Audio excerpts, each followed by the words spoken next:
Hello student, अगर इस chapter को आप लोगों को पूरी तरह से समाप्त करना है तो आप लोग इस वीडियो को शुरू से लेकर लास्ट तक जरूर देखिए। आपको पूरा समझ में आ जाएगा इस चैप्टर को। अगर आप लोग जैव प्रक्रम, रासायनिक अभिक्रिया एवं समीकरण, धातु एवं अधातु, अम्ल, क्षार एवं लवण का पूरा पाठ एक ही वीडियो में चाहते हैं तो इस वीडियो के डिस्क्रिप्शन में आप लोगों को लिंक मिल जाएगा। आप लोग जाके सभी चैप्टर को पढ़ सकते हैं। तो स्टूडेंट, इस वीडियो को आप लोग लास्ट तक देखिए। कार्बन तथा उनके यौगिक पाठ आपका पूरा समाप्त हो जाएगा। चैनल को सब्सक्राइब जरूर करना, वीडियो को लाइक जरूर करना student. Hello student, I am Shravan Goswami, welcome back to my channel. Student, आज मैं आप लोगों को क्लास 10 साइंस चैप्टर 4 कार्बन तथा उनके यौगिक लेसन को पढ़ाने वाला हूँ। अगर आप लोग इस वीडियो को नहीं देखोगे तो आप लोगों को पूरा पाठ नहीं समझ में आएगा, ठीक है। इसलिए आप लोगों को इस वीडियो को लास्ट तक देखना है। वीडियो पसंद आए तो लाइक कीजिए, शेयर कीजिए, ठीक है, और हो सके तो हमारे चैनल को ज़रूर सब्सक्राइब कीजिए। तो आइए मैं आप लोगों को पहले बताता हूँ कार्बन होता क्या है, ठीक है। जैसे कार्बन तथा उनके यौगिक, तो आपको जानना इसमें ज़रूरी है कार्बन क्या होता है और कार्बनिक यौगिक क्या होते हैं। तो पहले मैं आप लोगों को बताऊँगा कार्बन क्या होते हैं, ठीक है। तो डिटेल में सब कुछ समझिए। देखिए, कार्बन जो है एक अधातु है। अगर आप आवर्त सारणी को लीजिए, आवर्त सारणी में जो अधातुओं की श्रेणी है उसमें कार्बन पाया जाता है, इसलिए कार्बन एक अधातु है, ठीक है, नॉन मेटल है, जिसका परमाणु क्रमांक 6 होता है। अगर हम देखें तो इसका परमाणु क्रमांक 6 होता है, ठीक है। कार्बन को C से प्रदर्शित करते हैं जिसकी संयोजकता 4 होती है। स्टूडेंट, हम लोग कार्बन को C से प्रदर्शित करते हैं जिसकी संयोजकता 4 होती है। 4 कैसे होती है? अगर आपका कार्बन का 6 होते हैं परमाणु क्रमांक, तो इसका इलेक्ट्रॉनिक विन्यास 2 और 4 होगा। तो ये आप लोगों का 4 जो होता है लास्ट कक्षक का, वो आप लोगों का संयोजकता होता है, ठीक है। संयोजकता अगर आपको ना समझ में आए तो कमेंट करना, मैं आप लोगों के लिए ज़रूर बता दूंगा, ठीक है। तो आप लोग पहले कार्बन को समझ गए कि कार्बन एक अधातु है जिसका परमाणु क्रमांक 6 होता है। कार्बन को C से प्रदर्शित करते हैं और कार्बन संयोजकता 4 होता है। कार्बन की संयोजकता 4 होता है, ठीक है। अब आप लोगों को मैं बताता हूं अपर रूप, कार्बन के अपर रूप, ठीक है। तो पहले आप लोग समझिए अपर रूप होता क्या है, ठीक है। अपर रूप आप लोग पहले समझिए कि वैसे पदार्थ जिनके रासायनिक गुण समान व भौतिक गुण भिन्न होते हैं अपर रूप कहलाते हैं। जैसे आपके भौतिक गुण आकार है हो गया, ठीक है, लंबाई चौड़ाई, ये सब उसके विपरीत मतलब कि समान नहीं होते हैं, ठीक है। लेकिन वो जो होते हैं रासायनिक गुण, केमिकल रिएक्शन जो होते हैं, केमिकल प्रॉपर्टी जो एकदम समान होते हैं, ठीक है। तो वैसे पदार्थ जिनके रासायनिक गुण समान हों व भौतिक गुण भिन्न भिन्न हों अपर रूप कहलाता है, ठीक है। तो अब अपर रूप कार्बन के कितने हैं ये आप लोगों को याद रखना है, मेन पॉइंट है। कार्बन के 2 अपर रूप होते हैं, एक तो हीरा और दूसरा ग्रेफाइट। देखिए स्टूडेंट, कार्बन के 2 अपर रूप होते हैं, एक हीरा, देखिए एक तो हीरा होता है, दूसरा ग्रेफाइट, ठीक है। अगर कुछ मैं पूछूं हीरे के बारे में, हीरे के गुण आप लोग बता सकते हैं, तो मैं आप लोगों को बताऊंगा जो कार्बन के अपर रूप हैं 2, कितने?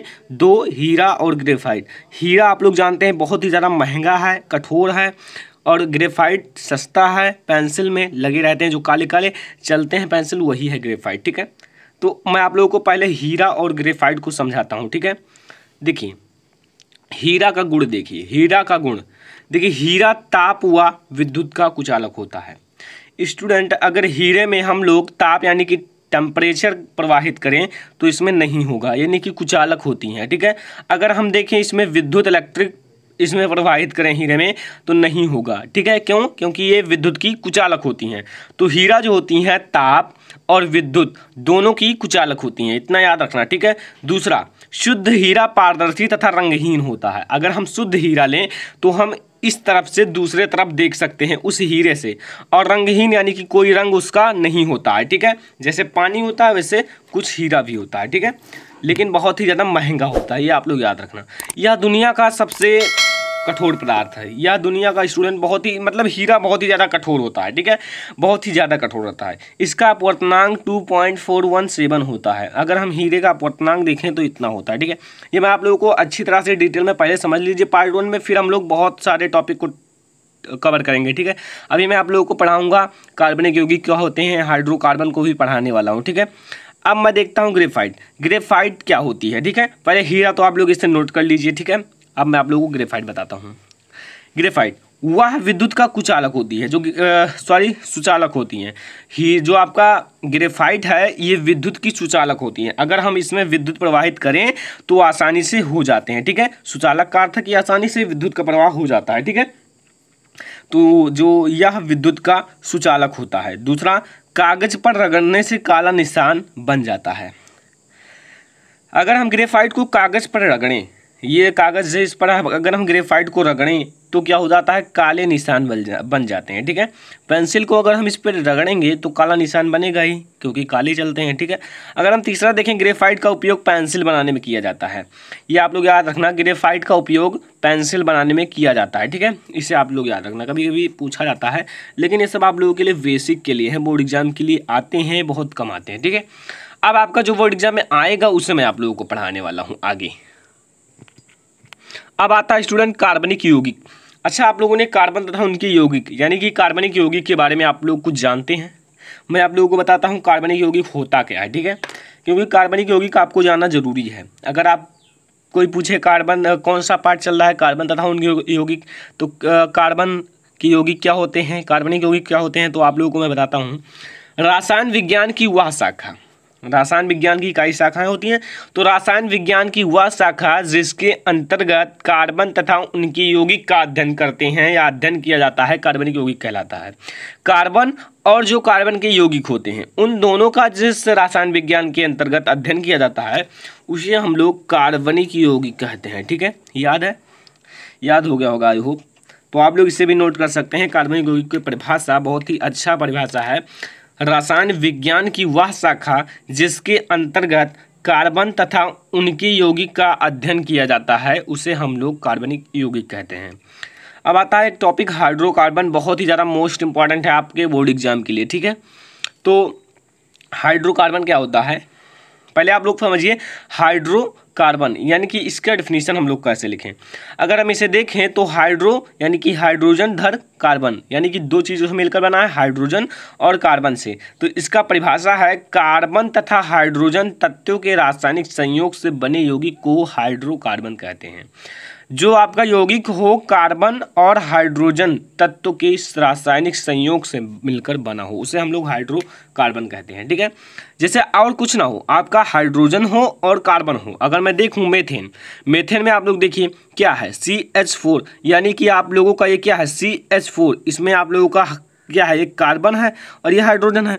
तो ये कार्बन और हाइड्रोजन से मिलकर क्या बना है, CH4 मेथेन, ठीक है। इसमें देखा जाए अगर एसिटिलीन में तो ये आप लोगों का C2H2। तो अगर हम इसमें देखें तो क्या है, कार्बन और हाइड्रोजन है, तो उससे कार्बन और हाइड्रोजन से मिलकर क्या बना, यौगिक बना, कौन सा, एसिटिलीन, ठीक है। तो ये आप लोगों का हो गया हाइड्रोकार्बन। लेकिन अब हाइड्रोकार्बन भी दो प्रकार के होते हैं, कौन कौन से, बहुत ही ज़्यादा इंपॉर्टेंट है, ठीक है। हाइड्रोकार्बन दो प्रकार के होते हैं, देखिए।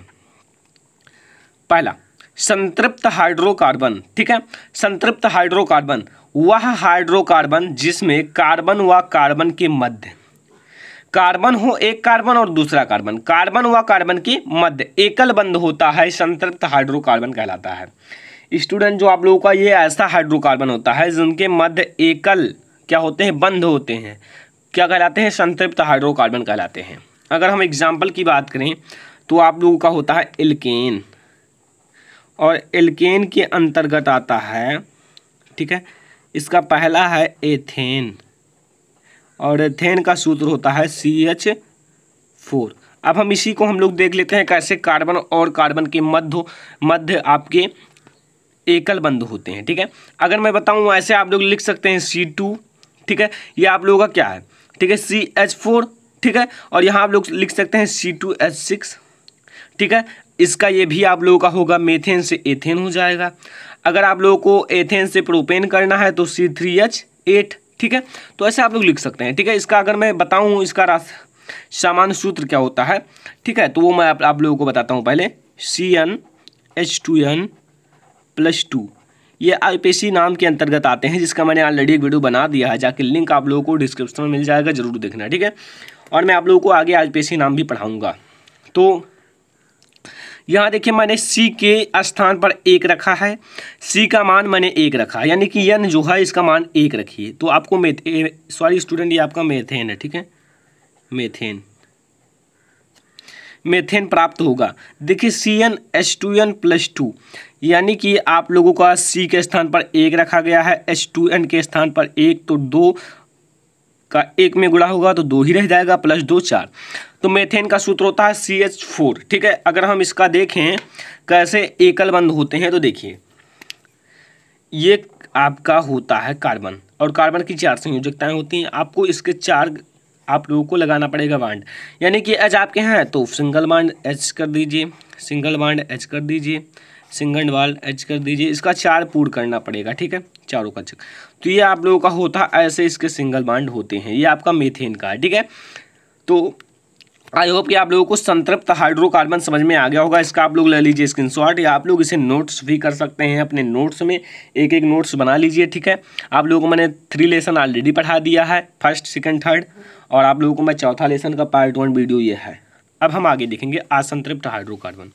ये भी उससे थोड़ा देखिए, ऐसे हाइड्रोकार्बन जिसमें कार्बन व कार्बन के मध्य क्या हो, कम से कम द्विबंध या त्रिबंध उपस्थित हों।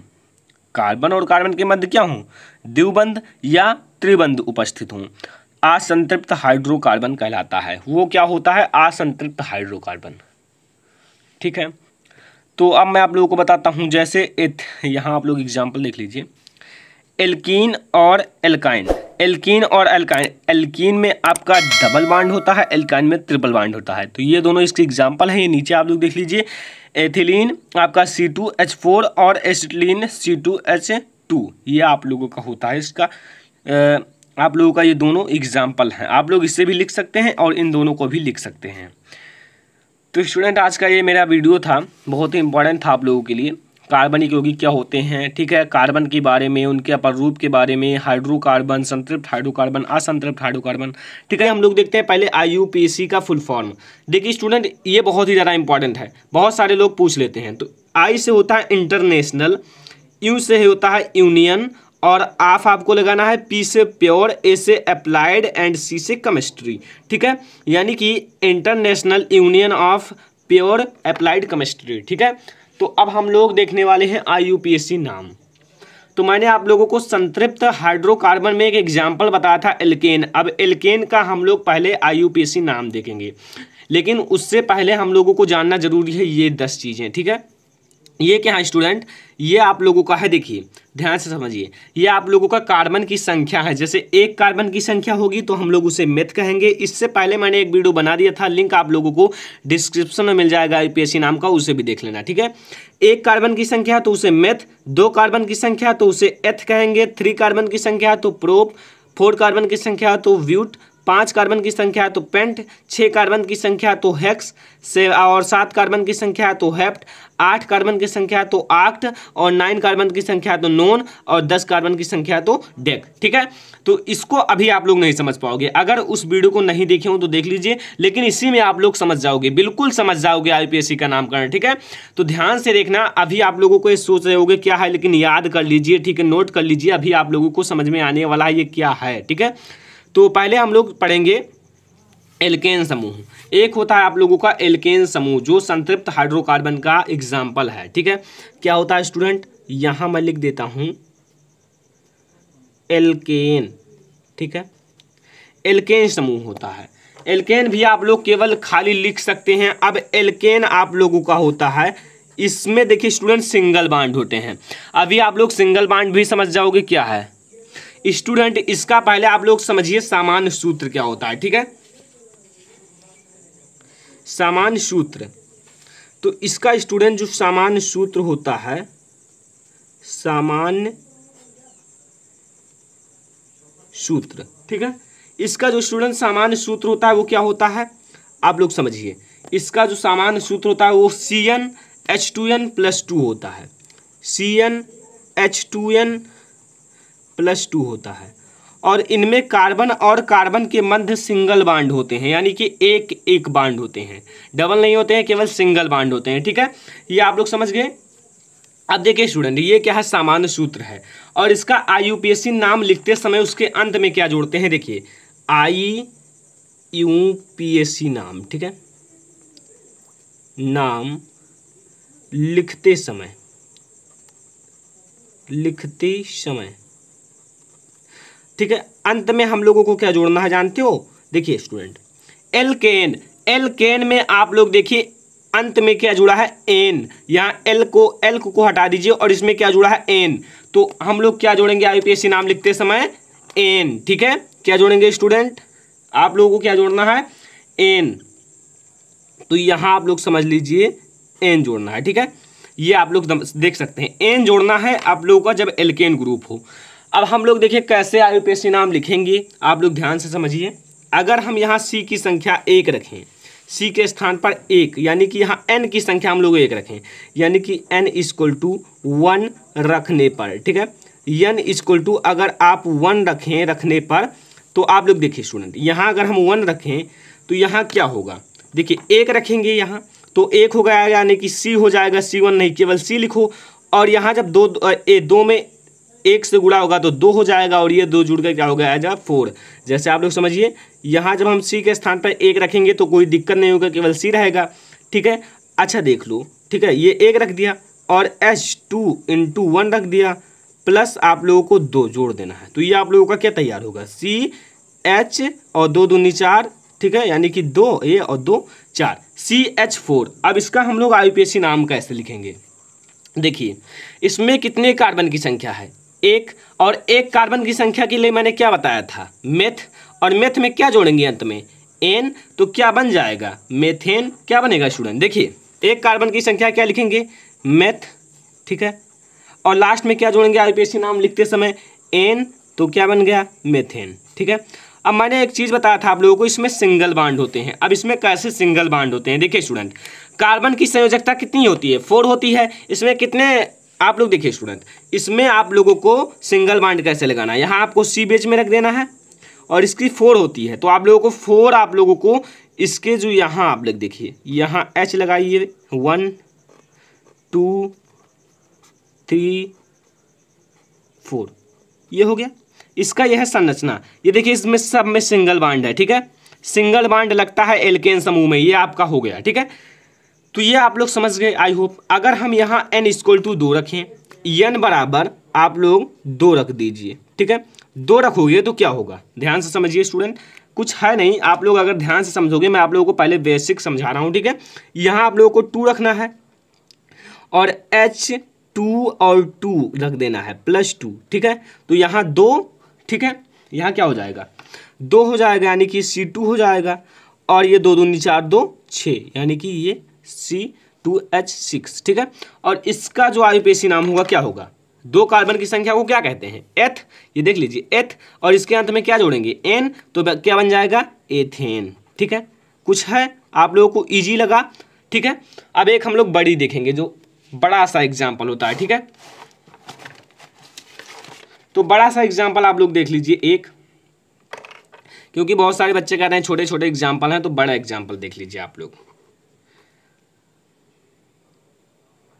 अब स्टूडेंट ये मेरा एक बड़ा सा एग्जाम्पल है, इसको आप लोगों को मैं समझाता हूँ। यहाँ आप लोगों को देखिए स्टूडेंट, इसमें सबसे पहले क्या करना है? लंबी श्रृंखला चुनना है। तो लंबी श्रृंखला एक ही श्रृंखला है, इसमें हमें कौन और ग्रुप लगा है? ये आप लोगों का हाइड्रोजन ग्रुप। मैंने आप लोगों को ऑलरेडी पढ़ा दिया, कार्बोक्सिलिक समूह सब कुछ को पढ़ा दिया, एल्कोहल समूह, ठीक है, और एल्डिहाइड समूह सबको पढ़ा दिया है, हाइड्रोजन समूह। तो आप लोग सबको जाके देख लीजिए आईपीएससी के प्ले लिस्ट में, ठीक है।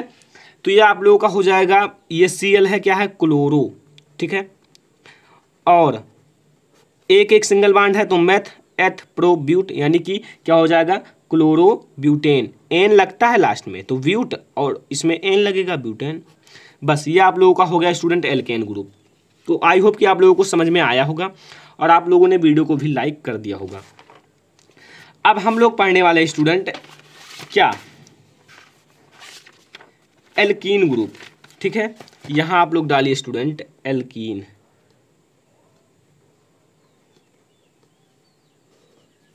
ये क्या है स्टूडेंट? एल्कीन ग्रुप है। अब एल्कीन ग्रुप का स्टूडेंट जो होता है, यहाँ मैं बताता हूँ, इसका जो आप लोगों का सामान्य सूत्र होता है वो क्या होता है? इसका जो स्टूडेंट सामान्य सूत्र, यहाँ आप लोग लिखिए सामान्य सूत्र। इसका इसका जो स्टूडेंट सामान्य सूत्र होता है वो क्या होता है, उसमें CnH2n+2 था और इसमें CnH2n बस। देखिए स्टूडेंट, आपको एक बार लेना है +2, एक बार लेना है 0, एक बार लेना है -2, यानी कि CN आपको एल्केन में +2 लेना है, इसमें कुछ नहीं लेना है 0 और इसमें -2 लेना है। ठीक है, ये आप लोग याद रखना। ठीक है, तो आप लोगों को समझ में आया होगा। अब CnH2n है, अब आप लोग समझिए, इसमें आपके डबल बॉन्ड होते हैं। कितने? Double bond. ठीक है, तो आप लोगों को मैं पहले समझाता हूं। आप लोग इसका IUPAC नाम लिखते समय इसके अंत में क्या जोड़ेंगे? IUPAC नाम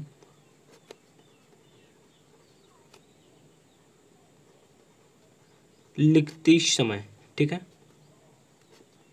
लिखते समय IUPAC नाम लिखते समय आप लोगों को जोड़ना है स्टूडेंट, इसमें क्या, इसमें जोड़ना है इन। क्या जोड़ना है स्टूडेंट? इन, क्योंकि इसके लास्ट में देखिए क्या है, बड़ी ई और ना इन। ठीक है, इसलिए इसमें हम लोगों को इन जोड़ना है। अब हम लोग क्या करें स्टूडेंट, अगर हम n = 1 लें, ठीक है, तो 1 = 1 लेंगे तो ये आप लोगों का अस्तित्व नहीं होता है। C1 और H, यहाँ देखिए CH2, इसका कोई सूत्र नहीं होता है, इसका कोई स्थायी मतलब अस्तित्व नहीं होता। ठीक है, इसलिए हम लोग 2 लेंगे। ठीक है, तो 2 लोगे तो 2 C2 और H4, इसका 2 गुना कर देना। जहाँ इसका 2 गुना हो वो आप लोगों का यही समूह होता है। ठीक है, अब इसका IUPAC नाम क्या होगा? 2 कार्बन की संख्या, 2 कार्बन की संख्या को क्या कहते हैं? एथ, और एथ में क्या जोड़ना है? इन, तो क्या हो जाएगा? एथीन। ठीक है, समझ में आया? अच्छा, अब हम लोग 2 ना लें, थोड़ा बड़ा गिनती लेते हैं। n = हम लोग लेते हैं 4, n = 4 रखने पर हम n = 4 रख देते हैं। चलिए 4 भी रख के देख लेते हैं। n के स्थान पर हम लोग 4 रख देते हैं और इसका 2 गुना कर लेते हैं 8 = क्या हो जाएगा? इसका क्या होगा? ब्यूट। 4 कार्बन की संख्या को क्या कहते हैं? ब्यूट, याद कर लेना, और इसमें इन जोड़ देते हैं, ब्यूटीन। ठीक है, ये होगा स्टूडेंट इसका। अब हम लोग इसका एक लंबा सा अच्छा सा एग्जाम्पल देख लेते हैं। ठीक है, तो इसका एक एग्जाम्पल आप लोग देख लीजिए स्टूडेंट। इसका एग्जाम्पल है एक स्टूडेंट, ये है इसका एग्जाम्पल, क्योंकि इसमें डबल बॉन्ड लगे हुए हैं। अगर डबल बॉन्ड लगा हो तो ये आप लोगों का हो जाता है क्या? Alkene group. अब इसका IUPAC नाम क्या होगा? देखिए स्टूडेंट, इधर डबल बॉन्ड लगा है, इसलिए हम लोग इधर से ही कार्बन की गिनती करेंगे। जिस पर आप लोगों का डबल और ट्रिपल बॉन्ड जिधर से लगा हो उधर से हम लोग कार्बन की गिनती को काउंट करते हैं। तो यहाँ देखिए मेथ, एथ, प्रो, ब्यूट। ब्यूट है तो आप लोग ब्यूट लिख दीजिए। ठीक है, चलिए अब कितने नंबर पे डबल बॉन्ड लगा हुआ है? 1, तो आप लोग 1 लिख दीजिए। और क्या लगाते हैं इसमें? एल्कीन में इन, तो इन लिख दीजिए। ब्यूट, आपको यहाँ एक चिन्ह लगाना है, 1 इन। ठीक है, तो ये आप लोगों का हो जाता है इसका IUPAC नाम। ठीक है, तो आई होप कि आप लोगों को समझ में आ गया होगा। अब हम लोग एल्काइन ग्रुप देखेंगे। अब हम लोग स्टूडेंट एल्काइन ग्रुप को देखने वाले हैं। ठीक है, एल्काइन स्टूडेंट, एल्काइन में क्या होता है आप लोग ध्यान से समझिए। इसका जो सामान्य सूत्र होता है, मैंने आप लोगों को बताया था +2 0 -2, तो यहाँ आप लोगों का CnH2n, ये याद रखना स्टूडेंट, ये बहुत ही ज़्यादा इंपॉर्टेंट होता है। हम -2 कर दीजिए। ठीक है, एल्केन में +2, एल्कीन में आपको कुछ नहीं करना है, CnH2n केवल, और एल्काइन में -2। ठीक है, अब आप लोग समझिए इसका IUPAC नाम लिखते समय अंत में क्या जोड़ेंगे? आइए मैं आप लोगों को डायरेक्टली बता देता हूँ। इसमें आप लोगों को आइन जोड़ना है। क्यों? इसके लास्ट में क्या है? बड़ा आ और ई होना आइन। यहाँ देखिए एल्काइन, यहाँ बड़ा आ और छोटी ई होना आइन। ठीक है, तो इसलिए हम लोग इसका IUPAC नाम लिखते समय आइन जोड़ेंगे। ठीक है, अब आइन जोड़ेंगे तो कुछ नहीं है स्टूडेंट, अगर हम C1 कर देते हैं तो आप लोगों का अस्तित्व नहीं होता है, जिस प्रकार से मैंने बताया वो स्थायी नहीं होता। C2 कर दिए, सॉरी स्टूडेंट, यहाँ आप लोग रखिए C = 2, यन आप लोग, ठीक है, n = 2। ठीक है, n आप लोग 2 रखेंगे तो यहाँ देखिए CN यानी कि 2 है, और 2 दूनी 4 में से 2 घट गई 2, तो ये आप लोगों का हो जाएगा स्टूडेंट क्या? आयन जुड़ेगी। तो 2 कार्बन की संख्या को क्या कहते हैं स्टूडेंट? यहाँ आप लोगों को मैं दिखा देता हूँ। ठीक है, नोट कर लेना स्टूडेंट, बहुत ज़्यादा इंपॉर्टेंट है। यहाँ 2 कार्बन की संख्या को एथ, और इसमें जोड़ेंगे आइन, तो ये क्या हो जाएगा? एथाइन। ठीक है, एथाइन। तो आई होप कि आप लोगों को बहुत ही ज़्यादा पसंद आता होगा। ठीक है, अभी हम लोग और भी देखेंगे IUPAC नाम, लेकिन आप लोग पहले इतना बेसिक सोच समझिए। ठीक है, अगर हम n = कितना रख दें स्टूडेंट? 3 रख दें। ठीक है, तो यहाँ C के स्थान पर आप लोगों को 3 रख देना है, और यहाँ मैं गुणा कर लेता हूँ 3 - 2। आप लोगों को मैं समझाऊंगा अच्छे से। ठीक है, देखिए 3 हो जाएगा और ये आप लोगों का कितना हो जाएगा, H की संख्या 4, ठीक है, क्योंकि 2 3 का गुणा होगा 6, 6 में से 2 गए 4, ठीक है। अब इसका जो IUPAC नाम होगा स्टूडेंट वो क्या होगा, मैथ, 3 कार्बन की संख्या मैथ एथ प्रोप, और प्रोप को क्या कहते हैं, प्रोप, और इसमें जोड़ेंगे आइन तो प्रोपाइन, ठीक है। तो ये हो जाता है आप लोगों का ये, ठीक है। अब और ऐसे आप लोग आगे बढ़ाते जाओ, 3 4 5 6 7 8 जितना लिख पाओ, जितना आप लोग रख पाओ, ठीक है। तो इसमें अब हम लोग एक अच्छा सा एग्जाम्पल देख लेते हैं बड़ा, ठीक है। तो आप लोग समझिए, यहाँ मैं आपके सामने लिखता हूँ CH3 CH2 CH ठीक है, एंड यहाँ आप लोगों को ट्रिपल बाइंड लगाना है क्योंकि इसमें ट्रिपल बाइंड होते हैं, ठीक है। अब देखिए स्टूडेंट, इसका जो IUPAC नाम होगा वो क्या होगा, देखिए सबसे लंबी श्रृंखला ढूंढिए, 1 2 3 4 5, ठीक है, 5 है, पेंट लिखिए, ठीक है, पेंट, और 1 नंबर पे लगा हुआ है तो यहाँ 1 लिखिए और इन लगा दीजिए, ठीक है। ये होता है स्टूडेंट आप लोगों का IUPAC नाम।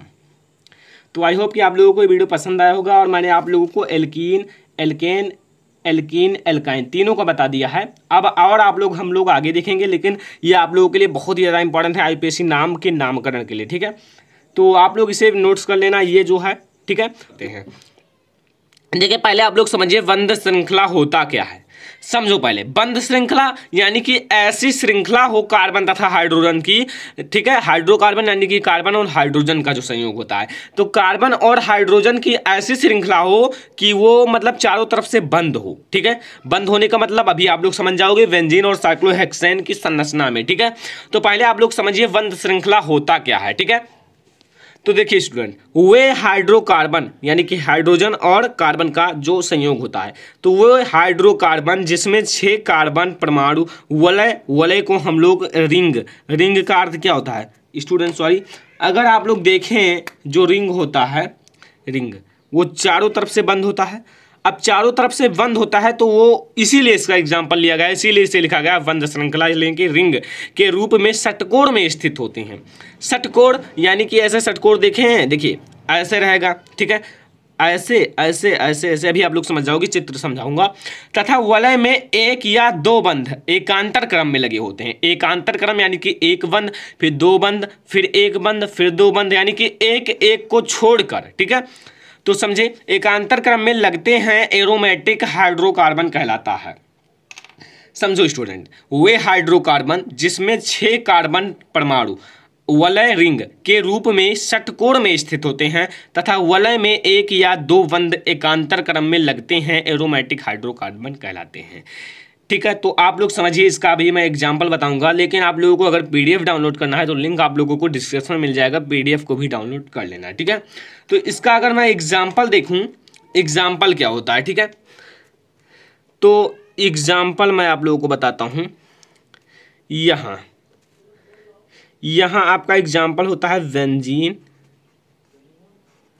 ठीक है, और साइक्लोहेक्सेन,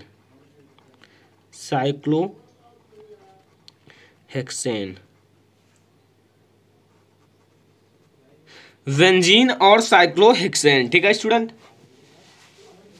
अगर मैं पूछूं बेंजीन का सूत्र क्या होता है, बेंजीन और साइक्लोहेक्सेन का सूत्र क्या होता है, तो अगर आप लोग बता दोगे तो बहुत ही अच्छा है, अगर नहीं बता पाओगे तो मैं आप लोगों को जरूर बताऊंगा, ठीक है। तो अगर मैं देखूं तो बेंजीन का जो सूत्र होता है, बेंजीन का वो C6, ठीक है, और H6 होता है, ठीक है, और साइक्लोहेक्सेन का जो होता है C6 एंड H12 होता है। ये दोनों ब्रैकेट में मैंने लिखा है, ठीक है, ये इनके सूत्र होते हैं। लेकिन अगर हम कैसे देखें कि ये एक बंध श्रृंखला बनाती है, तो हम इसकी संरचना पे जाएंगे, और इसकी संरचना ही बोर्ड एग्जाम में पूछी जाती है। तो आप लोग पहले डालिए स्टूडेंट हेडिंग बेंजीन की संरचना, बेंजीन की संरचना, ठीक है। बेंजीन की संरचना के अंतर्गत हम लोग क्या देखेंगे, इस जो कार्बन और हाइड्रोजन का संयोग है इसकी हम लोग संरचना बनाएंगे। तो कैसे बनाएंगे तो मैं आप लोगों को बताऊंगा। देखिए स्टूडेंट, आप लोगों के पास 6 हैं और 6 को आप लोगों को एक षटकोण के रूप में स्थित करना है। ऊपर आप लोगों ने पढ़ा होगा षटकोण के रूप में। तो षटकोण कुछ इस टाइप से होता है ये, ठीक है। षटकोण आप लोग पढ़े होंगे जब छोटे रहे होंगे, ठीक है। कुछ इस टाइप से होता है स्टूडेंट। सी, आप लोगों को केवल 6 सी लेना है, ये याद रखना, केवल 6, ठीक है। ऐसे होता है षटकोण। तो यहाँ आप लोगों को सी को काउंट कर लीजिए, 1 2 3 4 5, ठीक है, 1 2 3 4 5 6, ठीक है, 6 सी हो चुके हैं। अब हमें एक एक हाइड्रोजन इन पर लगाना है। एक हाइड्रोजन, आप लोग यहाँ एक एक हाइड्रोजन लगा दीजिए, ठीक है, एक एक हाइड्रोजन, एक एक हाइड्रोजन लगाना है। अब एक एक हाइड्रोजन लगाने के बाद अब देखिए क्या इनकी चारों संयोजकता पूर्ण है कार्बन की। सभी में देखिए केवल 3 3 है, 1 2 3 1 2 3 1 2, केवल 3 है। अब इसको पूर्ण करने के लिए आप लोगों को क्या करना पड़ेगा, एक छोटा सा आप लोगों को अच्छे से मैं बताता हूँ क्या करना है। देखिए ये आप लोगों का जो है इसे एकांतर क्रम में, एकांतर क्रम यानी कि यहाँ से ले और डबल बंद कर दें। अभी आप लोगों ने ऊपर पढ़ा होगा, यहाँ 2 हो गए, अब एक को छोड़कर यहाँ भी 2 हो गए, एक को छोड़कर यहाँ भी 2 हो गए, ठीक है। तो 2 2 जब आपने कर दिया तो इसका 1 2 2 4, 2 1 1, तो 2 2 4, 1 2 3 4, 1 2 3 4, 1 2 3 4 1, यानी कि सभी का पूर्ण हो चुका है, ठीक है। तो ये होता है स्टूडेंट बेंजीन की संरचना, ठीक है। तो आप लोग इसे नोट भी कर सकते हैं अगर आप लोगों को पसंद आए, ठीक है। और आइए मैं आप लोगों को बताता हूँ। अब साइक्लोहेक्सेन की बारी आती है। साइक्लोहेक्सेन की कैसे बनता है, तो आप लोग यहाँ डालिए साइक्लोहेक्सेन की संरचना, साइक्लोहेक्सेन की संरचना, ठीक है, की संरचना। अगर हम इसकी सूत्र की बात करें तो C6 ये C है और H12 होता है। तो इसका उससे भी ज़्यादा इजी है, क्योंकि स्टूडेंट ध्यान से देखोगे तो कुछ हार्ड नहीं है, ठीक है। आप लोगों को ठीक उसी प्रकार से इससे षटकोण में, अब देखिए बंध है, ये बंध से निकला है ना, ये सब बंध है, ठीक है, ये बंध है, इसलिए मैंने इसका एग्जाम्पल बताया है। और अगर हम देखें इसे तो यहाँ आप लोग सी लगाइए, इसे भी षटकोण में व्यवस्थित कीजिए, सी। आप लोग यहाँ कार्बन को ऐसे लगाना है, ठीक है, सी आप लोगों को लगाना है, एंड सी और ये सी, ठीक है। तो यहाँ 6 कार्बन तो आपके पूरे हो गए। अब हमें हाइड्रोजन को कैसे व्यवस्थित करना है, तो सभी के 2 2 हैं। अब 2 2 देखिए 1 2 1 2 1 2, सभी के 2 2 हो गए। अब 2 2 इनको और चाहिए क्योंकि अपना 4 पूरा करना है, ठीक है। तो यहाँ आप लोग इन्हें 2 2 हाइड्रोजन दीजिए, 2 2 हाइड्रोजन, क्योंकि 12 हाइड्रोजन हैं। और अगर आप 2 2 दोगे 6 को तो 12 हो जाएंगे, ठीक है। आप ऐसे आपको बनाना है। ये है स्टूडेंट साइक्लोहेक्सेन की संरचना। सॉरी, आप लोग ध्यान से देखते रहिए बस। नीचे भी आप लोगों को ऐसे दे देना है H। तो ये ऐसे आप लोगों को इसे बनाना है। तो आई होप कि आप लोगों को साइक्लोहेक्सेन और बेंजीन की संरचना समझ में आ गया होगा। अब इसके बाद का हमारा टॉपिक है अपमार्जक, जिसे हम लोग इंग्लिश में कहते हैं डिटर्जेंट, ठीक है। तो आइए मैं आप लोगों को अपमार्जक को पढ़ाता हूँ। अपमार्जक को मैं आप लोगों को बहुत ही आसानी से समझा दूंगा, ठीक है। इससे पहले अगर आप लोग साबुन का टॉपिक नहीं देखे हो तो लिंक आप लोगों को डिस्क्रिप्शन में मिल जाएगा, जाके जरूर देखने लेना साबुन का, ठीक है। तो साबुन भी बहुत ज़्यादा इंपॉर्टेंट है बोर्ड एग्जाम के लिए, तो लिंक आप लोगों को डिस्क्रिप्शन में मिल जाएगा, ठीक है। तो आइए मैं आप लोगों को बताता हूँ अपमार्जक, वह कार्बनिक पदार्थ। अपमार्जक क्या है, कार्बनिक पदार्थ है, ठीक है। कार्बनिक पदार्थ जिसमें साबुन की क्रिया की तरह मैल साफ करने का विशेष गुण पाया जाता है, अपमार्जक कहलाता है।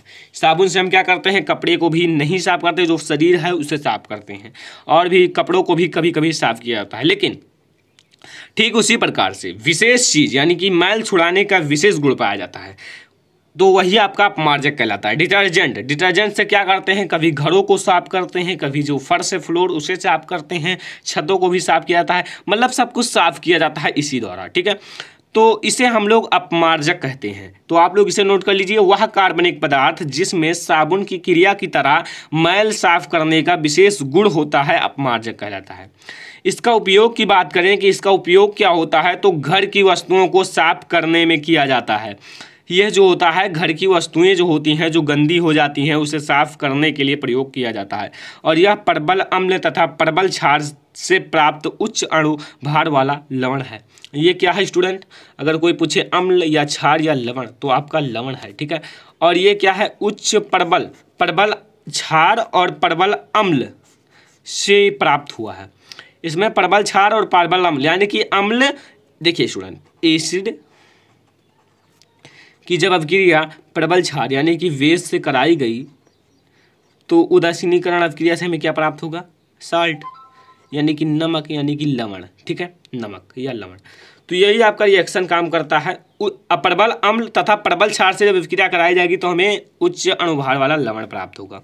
तो ये इसका उपयोग है। अगर हम इसका गुण देखें तो गुण आप लोगों को मैं 3 बताता हूँ, इंपॉर्टेंट है। पहला, यह जल में विलेय है। यह जल में विलेय क्यों है? क्योंकि हम जल में ही डालकर इसे मतलब डिटर्जेंट को, घरों को साफ करते हैं और जो अन्य चीज़ें हैं उसे साफ करते हैं, कपड़ों को साफ करते हैं। दूसरा, इसके जलीय विलयन में आयनन हो जाता है। अगर हम इसको जलीय विलयन में डालें तो ये आयनन के रूप में हो जाता है। आयनन, ठीक है, यानी कि इसका आयनन हो जाता है। आयनन का अर्थ है प्लस माइनस चार्ज जो होते हैं उसमें टूट जाते हैं।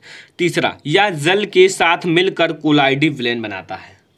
अगर हम इसे जल में घोलते हैं तो ये कोलाइडी विलयन बनाता है। कोलाइडी विलयन जैसे ये जब जल में इसे घोला जाएगा तो ये सफ़ेद हो जाता है। अगर देखा जाए तो डिटर्जेंट भी सफ़ेद होता है और वो दोनों मिलकर एक कोलाइडी विलयन बना लेते हैं जो थोड़ा दुधिया कलर का होता है।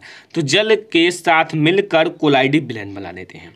तो स्टूडेंट, आज का ये मेरा टॉपिक था एरोमेटिक हाइड्रोकार्बन क्या होता है, बेंजीन की संरचना और साइक्लोहेक्सेन की संरचना, और अगला टॉपिक था अपमार्जक। ये सारे बहुत ही इंपॉर्टेंट है आपके बोर्ड एग्जाम के लिए। स्टूडेंट, पहले आप लोग समझिए साबुन होता क्या है। जैसे आप लोगों का साबुन है तो साबुन होता क्या है, ठीक है। तो आप लोग ध्यान से समझिएगा स्टूडेंट। उच्च अणुभार वाले, जो आपका उच्च अणुभार वाले मोनोकार्बोक्सिलिक अम्लों के सोडियम तथा पोटेशियम लवण को साबुन कहते हैं।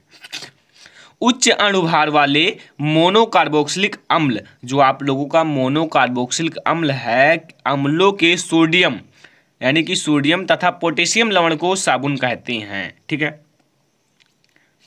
आई होप कि आप लोगों को समझ में आ गया होगा साबुन होता क्या है। अगर आप लोगों को साबुन समझ में आ गया हो तो इसे आप लोग नोट कर लीजिए स्टूडेंट। फिर मैं आप लोगों को इसका सूत्र बताऊंगा ताकि आप लोगों को सब कुछ समझ में आ जाए। सूत्र आप लोगों के सामने लिखा हुआ है, कहाँ लिखा हुआ है ये आप लोग देख सकते हैं। देखिए स्टूडेंट, मैं लिख देता हूँ, ये नीचे का सूत्र वही है, C17H35 COONA। ये होता है स्टूडेंट साबुन का सूत्र। आप लोग नोट कर लीजिए स्टूडेंट, बहुत ही ज़्यादा इंपॉर्टेंट है साबुन का सूत्र। थोड़ा बड़ा है, इसका रिएक्शन बहुत ही ज़्यादा हार्ड है। आप लोग ध्यान से जब देखोगे तभी समझ पाओगे स्टूडेंट, और मैं आप लोगों को अच्छे से समझा दूंगा, आप लोगों को सब कुछ समझ में आ जाएगा। तो ये होता है साबुन का सूत्र, ये होता है इसका डिफिनीशन। अब मैं आप लोगों को बताऊँगा इसका निर्माण कैसे होता है साबुन का। तो साबुन का निर्माण आप लोग समझिए स्टूडेंट। निर्माण C17H35 COONA का निर्माण तेल और वसाओं के तनु NaOH यानी कि सोडियम हाइड्रोक्साइड या पोटेशियम हाइड्रोक्साइड द्वारा जल अपघटन से साबुन प्राप्त होता है। यदि हम साबुन का निर्माण करें तो सोडियम हाइड्रोक्साइड तथा पोटेशियम हाइड्रोक्साइड का जो जल अपघटन होता है उसके द्वारा साबुन का निर्माण होता है। आप लोग साबुन का निर्माण समझ लीजिए। C17H35 COONA साबुन का सूत्र है। साबुन का निर्माण तेल और वसाओं के तनु मतलब कम गाढ़ा, ठीक है, सांद्र मतलब ज़्यादा, तो तनु NaOH या KOH द्वारा जल अपघटन से साबुन का निर्माण होता है। तो आप लोग इसे भी नोट कर लीजिए, साबुन होता क्या है पहले, और साबुन का सूत्र और साबुन का निर्माण, ठीक है। अब आप लोग सूत्र को समझो। सूत्र को अगर समझ जाओगे तो कुछ है नहीं इसमें स्टूडेंट, सूत्र ही सूत्र आप लोगों को समझना है। आप लोगों को पहले लिखना है स्टूडेंट CH2OCO, ठीक है, C17H35, ठीक है। ऐसे एक बार आप लोग लिख लीजिए। फिर हम लोग नीचे फिर ऐसे देखिए 3 चरणों में होगा स्टूडेंट। फिर आप लोग दूसरा समझिए, केवल आप लोग लिखिए CH, केवल CH लिखिए, फिर वही उतार दीजिए OCO C17H35। अब ऊपर का जो पोर्शन है, जो चीज़ है, वही आप लोगों को नीचे सेम लिखना है, ठीक है। क्या लिखना है समझो, CH2OCO C17H35, ये आप लोग 35 कर दीजिए, ठीक है। ये आप लोगों का स्टूडेंट 35 है। अब देखिए ये भी आपका 35 है, ठीक है। अब देखिए इसमें हम लोग +3NaOH करेंगे, +3NaOH, ठीक है। फिर आप लोगों को एक एरो लगाना है। एरो लगाने के बाद आपको इधर प्राप्त होगा, आप लोग ये जो पोर्शन है उसे ऐसे नोट कर लीजिए। क्या समझो, CH2, ठीक है, ये आपका आगे का CH2 और इधर का OH, ठीक है, CH2OH, ठीक है स्टूडेंट। और इधर आपका केवल लिखा हुआ है CHOH, फिर आपका CH2OH। ये आपको समझ में आया। अब इसके बाद आपका जो साबुन का सूत्र है वो प्राप्त हो जाएगा, ठीक है।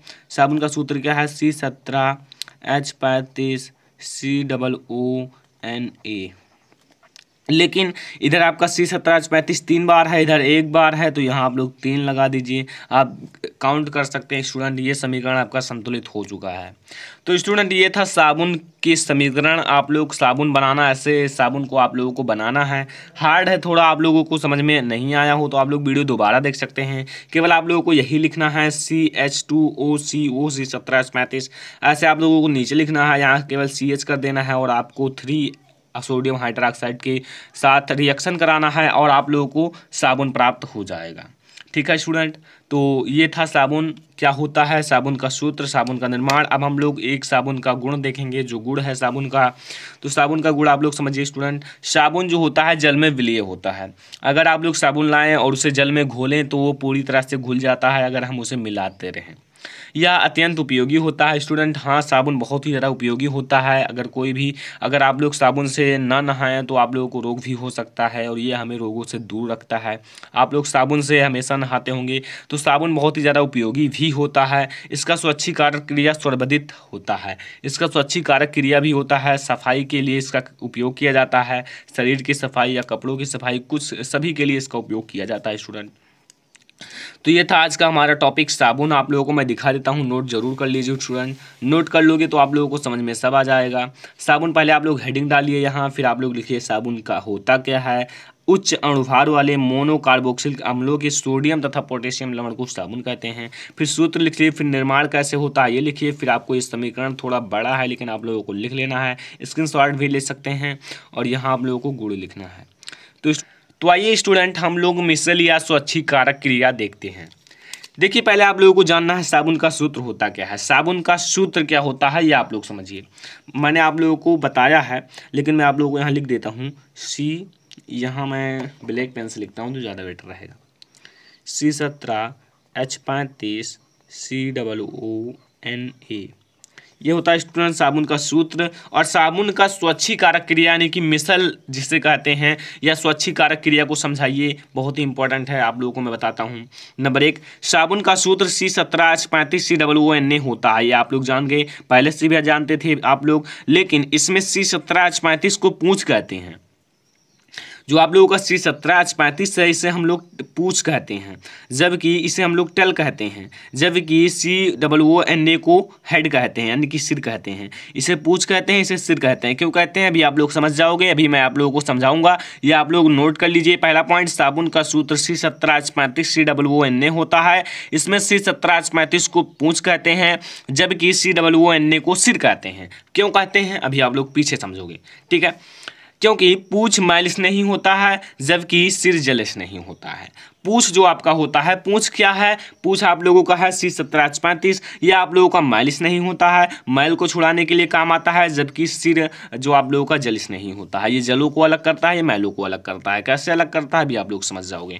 तीसरा, जब साबुन को गंदे कपड़े पर रगड़ते हैं, जो आपका साबुन होता है उसे जब हम लोग कोई गंदा कपड़ा होता है जिसके द्वारा हम साबुन के द्वारा गंदे कपड़ों को साफ करते हैं, लेकिन जब हम गंदे कपड़ों को इस पर रगड़ते हैं तो क्या होता है, तो पूंछ मैल की ओर जाता है। तो पूंछ जो होता है वो मैल को छुड़ाने में लगा रहता है, मैल को जल्दी से भगा दो और सिर जो होता है जल की ओर जाता है। और जो इसका सिर है वो जल की ओर जाता है कि जल को अलग करो, मैल को अलग करो और कपड़े को अच्छा बना दो, यानी कि साफ सुथरा कर दो। तो आप लोग समझ जाओ, जब साबुन को गंदे कपड़े पर रगड़ते हैं, साबुन जो होता है उससे हम लोग गंदा कपड़ा जो होता है उस पर रगड़ते हैं, तो रगड़ते हैं तो क्या होता है, तो पूंछ मैल की ओर चला जाता है। जो आप लोगों का पूंछ है, पूंछ इसमें क्या है, C17H35, और C17H35 किसकी ओर चला जाता है, मैल की ओर, यानी कि मैल को छुड़ाता है। लेकिन आपका जो COONA है वो आप लोगों का जल की ओर चला जाता है, यानी कि जल की ओर चला जाता है और वो मैल की ओर चला जाता है। इतना आप लोगों को कॉन्सेप्ट समझ में आया? बस इतना ही कॉन्सेप्ट है आप लोगों का मिसल या स्वच्छीकारक क्रिया में। आगे आप लोग देखते रहिए, ठीक है। आप लोग इसे नोट जरूर करना स्टूडेंट।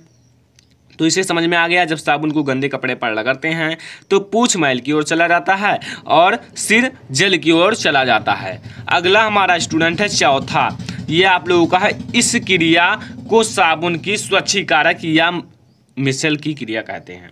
इस क्रिया को ही हम लोग साबुन की स्वच्छीकारक क्रिया या मिसल की क्रिया कहते हैं।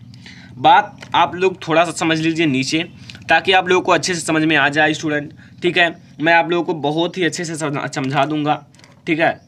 अब देखिए, आप लोगों का C17H35 आपके बुक में एक पिक्चर बना होगा, NCERT बुक में कुछ ऐसे गोल टाइप का और ऐसे ऐसे ऐसे होगा, तो उसे आप लोग जरूर देखना, समझना, पढ़ना, तब आप लोगों को और भी अच्छे से समझ में आ जाएगा, ठीक है। और भी आप लोग लिख देना जो जानना, ठीक है। तो यहाँ C17H35, ठीक है, ये आप लोग बनाइए।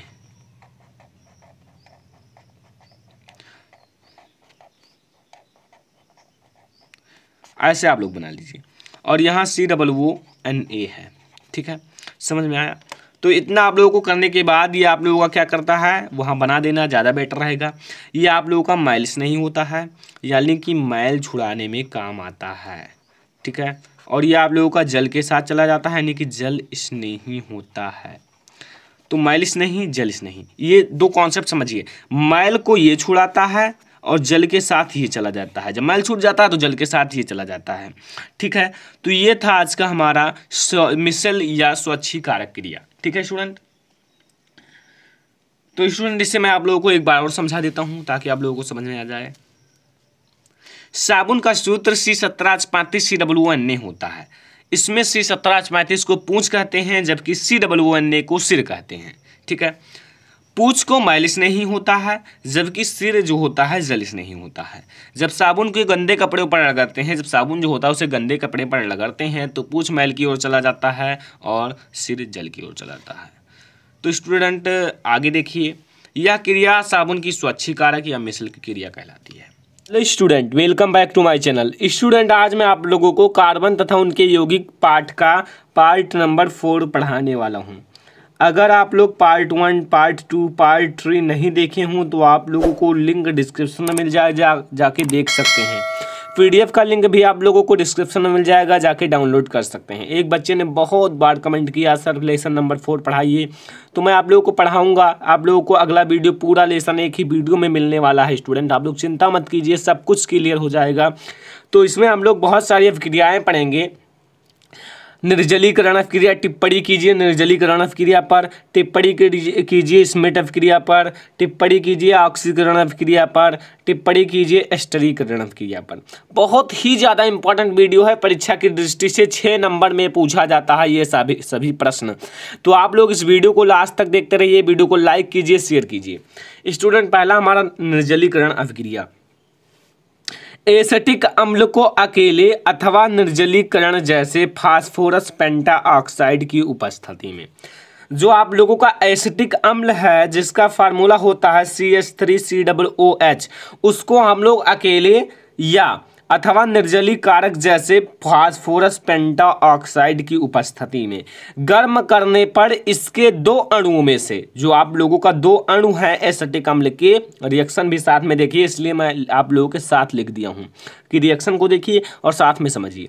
तो गर्म करने पर इसके 2 अणुओं में से, जो एसिटिक अम्ल है उसके 2 अणुओं में से जल का 1 अणु पृथक हो जाता है तथा एसिटिक एनहाइड्राइल प्राप्त होता है। समझ में नहीं आया होगा आप लोगों को थोड़ा सा, लेकिन आई होप कि कुछ तो समझ में आ ही गया होगा। देखिए आप लोग समझिए, एसिटिक अम्ल को अकेले एसिटिक अम्ल आप लोगों का ये है, ये मैंने 2 लिया है, ठीक है। यहाँ आप लोगों को ऐसे प्लस करके बीच में 2 लिखना है। एसिटिक अम्ल का फार्मूला CH3COOH, ठीक है। तो एसिटिक अम्ल को अकेले अथवा निर्जलीकरण, ये देखिए स्टूडेंट आपका ये जो है फास्फोरस पेंटाऑक्साइड है, ये आपका फास्फोरस पेंटाऑक्साइड है, ये गर्म करने का चिन्ह है डेल्टा, ठीक है। तो फास्फोरस पेंटाऑक्साइड की उपस्थिति में गर्म करने पर, ये डेल्टा जो है गर्म करने का चिन्ह है, तो गर्म करने पर इनके 2 अणुओं में से जल का एक अणु, ये आप लोग देख सकते हैं जल है, जल का एक अणु पृथक हो जाता है, और ये आप लोगों का जो है ये एसिटिक एनहाइड्राइल का फार्मूला है। एसिटिक एनहाइड्राइल का फार्मूला है, यही होता है। तो स्टूडेंट ये था निर्जलीकरण अभिक्रिया। आप लोग रिएक्शन लिख लीजिए, CH3COOH प्लस बीच में CH3COOH, फिर आपको एक उत्प्रेरक लेना है जिसे हम लोग कहते हैं फास्फोरस पेंटाऑक्साइड को गर्म करने पर इसे हमें जो प्राप्त होगा वो एसिटिक एनहाइड्राइल और जल प्राप्त होगा। समझ में आया? तो आप लोगों को इसे रट लेना है, याद कर लेना है, समझ लेना है, कुछ करना नहीं है, रिएक्शन को याद कीजिए बस। देखिए एसिटिक अम्ल को अकेले अथवा निर्जलीकरक जैसे फास्फोरस पेंटाऑक्साइड की उपस्थिति में गर्म करने पर, डेल्टा का चिन्ह गर्म करने पर इनकी 2 अणुओं में से जल का एक अणु पृथक हो जाता है और एसिटिक एनहाइड्राइल बनाता है। तो ये है हमारा स्टूडेंट बहुत ही इंपॉर्टेंट वीडियो, निर्जलीकरण अभिक्रिया, ठीक है। तो आई होप कि आप लोगों को निर्जलीकरण अभिक्रिया समझ में आ गया होगा। तो समझ में आ गया हो तो हम लोग आगे बढ़ें। इसे आप लोग ऐसे नोट कर लीजिए, ले लीजिए स्क्रीनशॉट, या आप लोग इसे ऐसे नोट कर लीजिए, ठीक है। मैं आप लोगों को एक बार और बताऊंगा।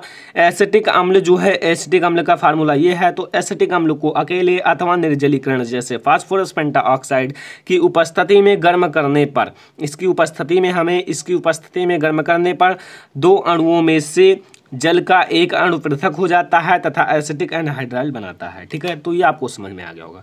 अब हम लोग देखते हैं स्मिट अभिक्रिया।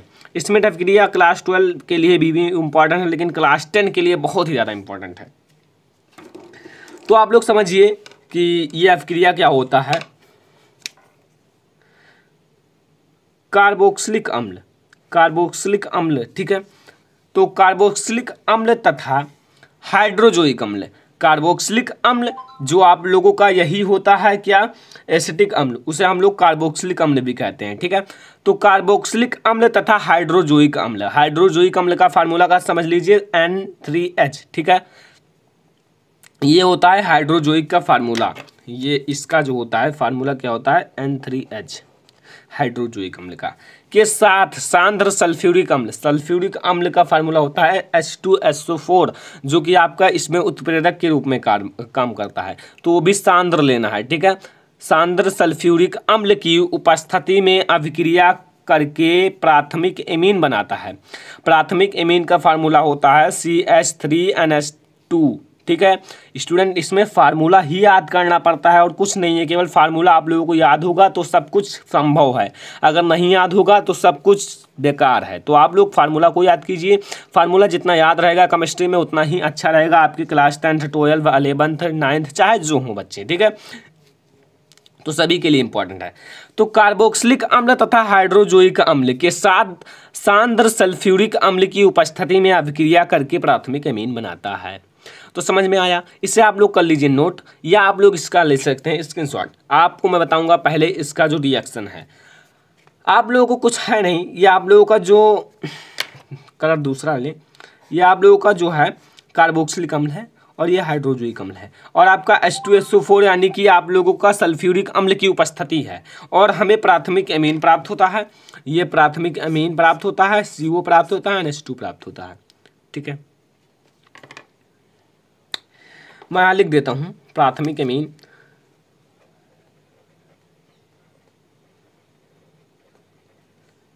अगर आपसे कोई पूछे प्राथमिक एमीन कैसे बनेगा तो ऐसे बनाना है स्टूडेंट, ठीक है। प्राथमिक एमीन है, ये आप लोगों का क्या है, इसे आप लोग एसिडिक अम्ल या कार्बोक्सिलिक अम्ल भी कह सकते हैं, इसे हाइड्रोजोइक अम्ल कहते हैं, ठीक है। तो समझ में आया? तो ये था हमारा स्मिट रिएक्शन। अब हम लोग देखेंगे एस्टरीकरण अभिक्रिया। रिएक्शन भी साथ में देखा कीजिए स्टूडेंट, तभी समझ में आएगा, इसलिए मैंने लिख दिया है, ठीक है। तो एस्टरीकरण अभिक्रिया क्या होता है, ये बहुत ही ईजी है, अगर आप लोगों को बड़ा दिख रहा होगा लेकिन हाँ छोटे है, छोटे की तरह समझो, बड़ा तो है लेकिन इसमें कुछ एडवांस लिखा हुआ है, देखो पढ़ो उसे। तो पढ़ लिए होंगे, आई होप आप लोग बहुत तेज हैं आप लोग, ठीक है, तो आप लोग पढ़ लिए होंगे। तो देखिए क्या है, जिस प्रकार अम्ल तथा क्षार की अभिक्रिया से लवण बनता है, इससे तो आप लोग पहले ही जानते होंगे, ये आपको पहले से ही नॉलेज होगा दूसरे लेसन में। अम्ल और क्षार की अभिक्रिया से लवण बनता है, तो इसे लिखो या ना लिखो, ठीक है, लेकिन लिख दिया है तब आपको और अच्छे से समझ में आएगा। तो जिस प्रकार अम्ल तथा क्षार की अभिक्रिया से लवण बनता है, ठीक उसी प्रकार अम्ल तथा एल्कोहल की क्रिया से एस्टर तथा जल बनता है। इसी अभिक्रिया को एस्टरीकरण अभिक्रिया कहते हैं, ठीक है। इस अभिक्रिया को हम लोग एस्टरीकरण अभिक्रिया कहते हैं। आप लोग ये भी लिख सकते थे ना, अम्ल तथा एल्कोहल की अभिक्रिया से एस्टर प्राप्त होता है तथा जल प्राप्त होता है, इस अभिक्रिया को एस्टरीकरण कहते हैं, लेकिन उतना अच्छा नहीं लगा इसलिए मैं लिख दिया। जिस प्रकार अम्ल तथा क्षार की अभिक्रिया से लवण बनता है, ठीक उसी प्रकार अम्ल तथा एल्कोहल की अभिक्रिया से एस्टर तथा जल बनता है। इसी अभिक्रिया को एस्टरीकरण अभिक्रिया कहते हैं। अम्ल क्या है आपका, यही है कार्बोक्सिलिक अम्ल या अम्ल है, ठीक है, कार्बोक्सिलिक अम्ल है, या इसे हम लोग कह सकते हैं एसिटिक अम्ल। ये आपका क्या है, एल्कोहल है, क्योंकि OH ग्रुप जुड़ा हो तो वो आपका एल्कोहलीय ग्रुप होता है, एल्कोहल ग्रुप होता है। CH3COOH2C2H5 ये क्या है, अगर आपका एल्कोहल में C2H5 लग जाए तो वो आपका एस्टर होता है, और एस्टर में अगर ये देखिए आपका इसके बाद H2O मिला है तो ये आपका जल है। तो हमें अभिक्रिया के बाद क्या मिला, एस्टर तथा जल मिला, तो वही तो हमें प्राप्त करना था, एस्टर तथा जल। तो आई होप कि आप लोगों को एस्टरीकरण समझ में आ गया होगा। फिर से देखो, जल्दी नहीं है, आप लोगों को रटना नहीं है, समझना है। जिस प्रकार एसिड तथा बेस की अभिक्रिया से सॉल्ट प्राप्त होता है, ठीक उसी प्रकार से आप लोगों को एसिड और अल्कोहल की अभिक्रिया से एस्टर तथा वाटर प्राप्त होता है, ठीक है। जैसे आप लोग यहाँ देख सकते हैं, ये आपका अम्ल है, ये अल्कोहल है, अम्ल यहाँ देखिए स्टूडेंट, ये आपका अम्ल है और ये अल्कोहल है, और अम्ल और अल्कोहल की अभिक्रिया से ये आपका एस्टर है। एस्टर का फार्मूला याद कर लेना स्टूडेंट, और यहाँ H2O है, जल है। तो स्टूडेंट ये था एस्टरीकरण अभिक्रिया। अब हम लोग देखेंगे अगला और लास्ट अभिक्रिया, और यही 4 पर आपके बोर्ड एग्जाम में आएगा, आप लोग देख लेना अगर आएगा तब। तो आइए मैं अगला बताता हूँ। अगला हमारा है स्टूडेंट ऑक्सीकरण अभिक्रिया। ऑक्सीकरण अभिक्रिया आपका 2 प्रकार से होता है। एक तो पहले पाठ में पढ़े होंगे, संयोजन वियोजन के साथ ऑक्सीकरण भी आता है, और इसमें दूसरे टाइप से रहेगा, लेकिन कुछ लगेगा कि हाँ ठीक थोड़ा मिलजुल रहा है, लेकिन आप लोग समझिए, समझने का सबसे बड़ा रीज़न है, समझ जाओगे तो कुछ है नहीं स्टूडेंट, ठीक है। तो आइए मैं आप लोगों को पहले समझाऊंगा। देखिए, ऑक्सीकरण अभिक्रिया एक ऐसी अभिक्रिया होती है, एक ऐसी अभिक्रिया होती है जिसमें ऑक्सीजन संयोग करता है। इसमें क्या होता है, O जो है, O2 जो है वो संयोग करता है, किसमें, ऑक्सीकरण अभिक्रिया में। लेकिन दहन करने पर कार्बन के यौगिकों को सरलता से ऑक्सीकृत किया जा सकता है। अगर हम इसका दहन करें मतलब जलाएं तो क्या होगा, कार्बन की यौगिकों को सरलता से ऑक्सीकृत कर सकते हैं। और ऑक्सीकरण, अब यहाँ इतना तो हो गया, लेकिन अगर ये लिखें तो और अच्छा है। ऑक्सीकरण अभिक्रिया में एथिल अल्कोहल को कार्बोक्सिलिक अम्ल में बदला जा सकता है। बस यही आपका एग्जाम्पल है कि ऑक्सीकरण अभिक्रिया में एथिल अल्कोहल को कार्बोक्सिलिक अम्ल में बदला जा सकता है। यही रिएक्शन है, यही आप लोगों को समझना था। कैसे बदला जा सकता है समझो। देखिए यहाँ आपका लिखा है ऑक्सीकरण अभिक्रिया में एथिल अल्कोहल को, यहाँ आपका मेथ एथ यानी कि एथिल, ठीक है, एथिल अल्कोहल, ठीक है, ये आपका एथिल अल्कोहल में जब ऑक्सीजन संयोग करता है तो ये आप लोगों का CH3CHO बनता है, अरे वाटर बनता है। अभी हमें क्या ना मिला, हमें अभी कार्बोक्सिलिक अम्ल नहीं मिला। कार्बोक्सिलिक अम्ल का फार्मूला होता है CH3COOH। अब हमें इसे एक बार और करना पड़ेगा, किसके साथ, इसके साथ हमें ऑक्सीजन जोड़ना पड़ेगा। जब मैंने इसके साथ ऑक्सीजन जोड़ा तो हमें इस O को इसके बीच में दोनों को कर देना है और H को इधर कर देना है, बस आप लोगों को एसिड प्राप्त हो जाएगा, यानी कि आप लोगों को एसिटिक अम्ल या कार्बोक्सिलिक अम्ल प्राप्त हो जाएगा। तो स्टूडेंट ये अध्याय यहीं पर समाप्त हो जाता है। आई होप कि आप लोगों को